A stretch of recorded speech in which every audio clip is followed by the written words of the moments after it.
100103017 dari Prodi Sekretaris semester 4. Video ini saya buat untuk memenuhi tugas ujian tengah semester mata kuliah Bahasa Indonesia dengan dosen pengampu Ibu Yama Hatimah MPD.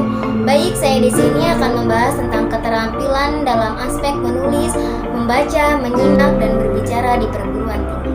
Baik, selanjutnya adalah materi keterampilan menulis. Keterampilan menulis adalah salah satu keterampilan berbahasa yang produktif dan ekspresif yang dipergunakan untuk berkomunikasi secara langsung dan tidak langsung, baik tatap muka dengan pihak lain. Dalam aspek-aspek, poin penting menulis ini terbagi menjadi 5 bagian, yakni yang pertama tujuan menulis. Di dalam tujuan menulis ini ada tujuan penugasan, tujuan altruistik, tujuan persuasif, tujuan pernyataan diri, tujuan pemecahan masalah. Selanjutnya ada sumber atau bahan tulisan. Selanjutnya ada manfaat menulis. Manfaat menulis ini di dalamnya yang pertama dapat memperluas dan meningkatkan kosakata yang belum diketahui karena banyak pembaca. Dan selanjutnya dapat melancarkan tulis menulis baik kalimat, paragraf maupun bacaan. Selanjutnya ada jenis-jenis menulis. Di dalam jenis-jenis menulis ini yang pertama ada eksposisi, deskripsi, narasi atau kisahan. Yang keempat ada argumentasi. Yang kelima ada persuasi. Dan yang selanjutnya ada unsur-unsur di dalam menulis terdiri menjadi 4 bagian. Yang pertama gagasan. Gagasan adalah dapat berupa pendapat atau pengalaman dan pengetahuan. Yang kedua adalah tuturan. Tuturan adalah pengungkapan gagasan. Yang ketiga ada tatanan. Tatanan adalah terdapat aturan dalam menulis. Yang keempat ada wahana. Wahana adalah alat yang dipergunakan, misalnya bahan tulis.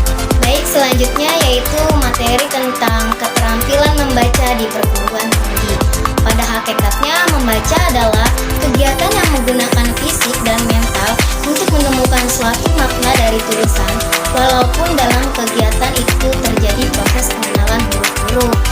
Nah, di dalam membaca merupakan proses pengucapan tulisan untuk mendapatkan isinya, yakni di dalamnya membaca ada manfaat membaca. Yang pertama, memperoleh banyak pengalaman hidup. Yang kedua, memperoleh pengetahuan umum dan berbagai informasi tertentu yang sangat berguna bagi kehidupan.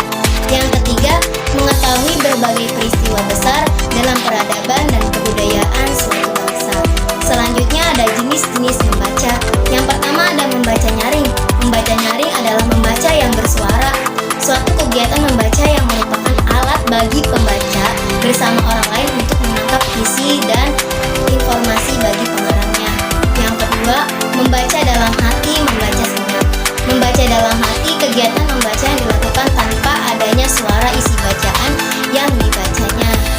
Baik, selanjutnya ada faktor-faktor yang mempengaruhi kemampuan membaca. Yang pertama ada faktor yang bersifat intrinsik yang berasal dari dalam diri pembaca. Misalnya kepemilikan, kompetensi berbahasa seorang pembaca, minat, motivasi, dan kemampuan membaca. Yang kedua, faktor yang bersifat ekstrinsik, yaitu yang berasal dari pembaca. Selanjutnya ada teknik membaca. Yang pertama ada baca pilih atau selecting. Yang kedua, baca lompat atau skipping. Yang ketiga, baca layap atau skimming. Yang keempat ada baca tatap atau spelling. Selanjutnya yaitu tipe-tipe informasi dalam bacaan terbagi menjadi 2 kategori. Yang pertama, informasi denotatif, yaitu informasi yang tersurat. Tipe informasi denotatif adalah informasi yang dinyatakan oleh kata, informasi yang dipahami secara universal dalam bahasa yang bersangkutan. Yang kedua, informasi konotatif, yaitu yang tersirat atau kiasan. Informasi konotatif yang dimaksudkan oleh penulis melalui kata atau kalimat tertentu. Jadi informasi konotatif adalah bukanlah hal yang spesifik dalam komunikasi, melainkan muncul bersama-sama dengan sistem linguis. Baik, selanjutnya adalah keterampilan menyimak di perguruan tinggi. Keterampilan menyimak merupakan salah satu keterampilan berbahasa yang utama. Menurut beberapa pendapat mengatakan bahwa menyimak sebagai suatu proses bahasa yang dimaknai dalam pikiran. Dengan kata lain, mendengarkan atau menyimak adalah suatu jenis mendengarkan dan menyimak yang meminta upaya kesadaran mental. Tujuan pembelajaran menyimak. Yang pertama, mengingat rincian-rincian penting secara tepat mengenai ilmu pengetahuan yang khusus. Yang kedua, mengingat urutan-urutan sederhana atau kata-kata dan gagasan. Yang ketiga, mengikuti pengarahan-pengarahan secara lisan. Yang keempat, memfrase suatu pesan lisan sebagai suatu pemahaman melalui penerjemahan.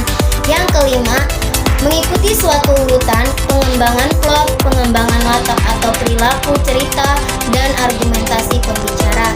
Memahami makna denotatif atau kata-kata. Memahami makna-makna melalui konteks percakapan, pemahaman melalui penerjemahan dan penafsiran. Mendengarkan untuk mencatat rincian-rincian penting. Mendengarkan untuk mencatat gagasan-gagasan utama.